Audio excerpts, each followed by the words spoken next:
Hello, and welcome to another presentation of 5-Minute Cybersecurity. My name is Bill Osolinski. I'm a certified information systems security professional with 30 years experience managing IT systems. Today, I will be discussing what we can learn from the 2023 Sonicwall Cyber Threat Report.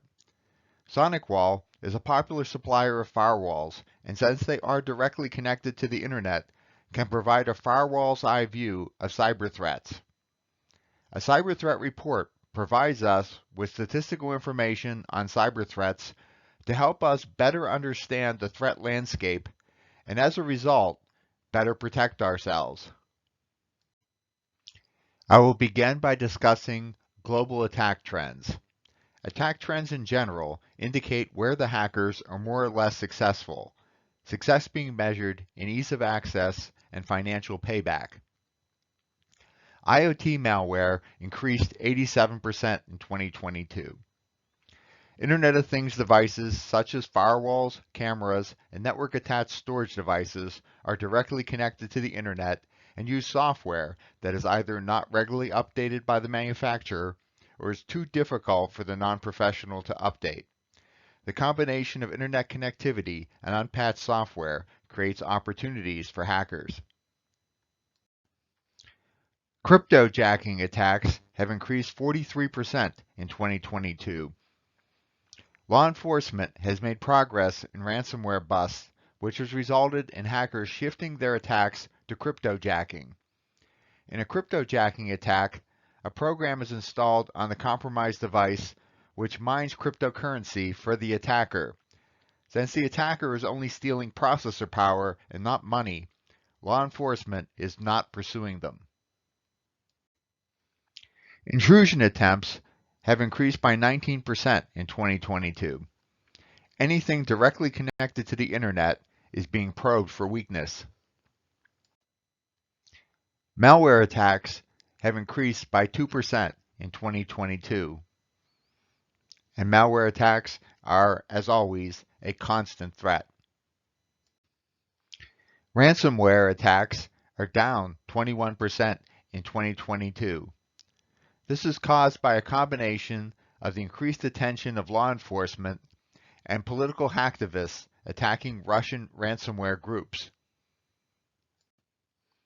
Encrypted threats have decreased 28% in 2022 thanks to technological improvements which guard against them. I will now discuss recommended actions. I will be addressing these in order of decreasing magnitude, starting with intrusion attempts. There were 6.3 trillion intrusion attempts in 2022.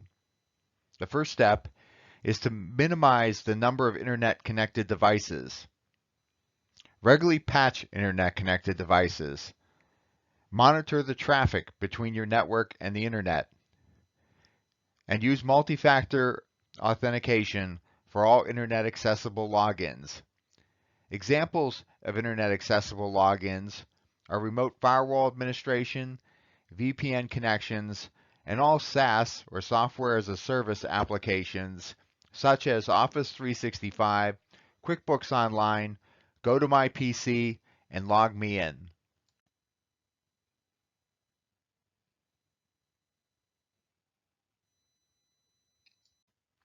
Next, we will discuss recommended actions for malware attacks.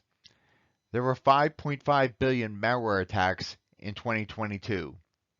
First, use multiple layers of protection, both firewall and endpoint, to maximize security. Scanning types should include pattern recognition, behavioral analysis, and sandboxing. In pattern recognition, malware is identified by patterns in its executable code. In behavioral analysis, malware is identified by suspicious behavior, which covers malware which is yet to be identified and cataloged. In sandboxing, downloaded programs and attachments are first opened in a protected environment called a sandbox, so it can be determined if they are safe to use. Endpoints should be regularly patched and endpoint protection software should include virtual patching to cover gaps in patch management. Ransomware, cryptojacking, and encrypted threats are specialized versions of malware and should be handled in the same manner.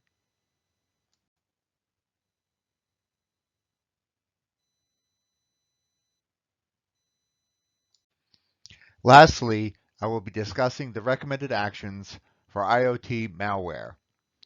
There were 112.3 million IoT malware attacks in 2022. Step 1 is to change the default password. Then turn off unused features so they can't be exploited by attackers. Inventory devices so you know what devices you have, how they are configured, and what software firmware version they are using. Update the software firmware as it becomes available, and segregate the IoT devices into a separate network so they cannot be used to attack your other IT resources.